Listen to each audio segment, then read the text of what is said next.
Na videu vidíme test v skúšobnej dielni, kde 3 kavitačné turbíny pracujú paralelne cez rozdeľovač.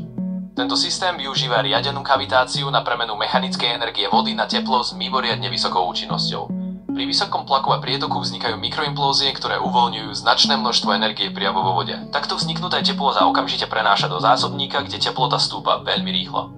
Test preukazuje, že kombinácia viacerých turbín výrazne zvyšuje výkon, stabilitu a plynulosť systému. Každá turbína prispieva k rovnomernému rozloženiu prietoku a minimalizácii vibrácií. Tento princíp sa dá škálovať podľa potreby, od menších systémov až po priemyselné aplikácie. Z primárneho okruhu sa cez výmenník prenáša teplá voda, dosahuje teplotu viac ako 60 stupňov, pričom systém je možné nastaviť aj na vyššie hodnoty podľa potreby. Takto sa energia z kavitácie efektívne využíva na reálny ohrev vody pre vykurovanie alebo technologické procesy. Technológia Striker potom pokračuje v ďalších krokoch, riadi tepelné cykly a zaisťuje maximálnu energetickú účinnosť. Ide o nový spôsob získavania tepla bez spaľovania, bez plynu a bez emisí. Tento test potvrdzuje, že Striker je pripravený pre modernú energetiku budúcnosti, efektívne, ekologicky a s vysokým výkonom.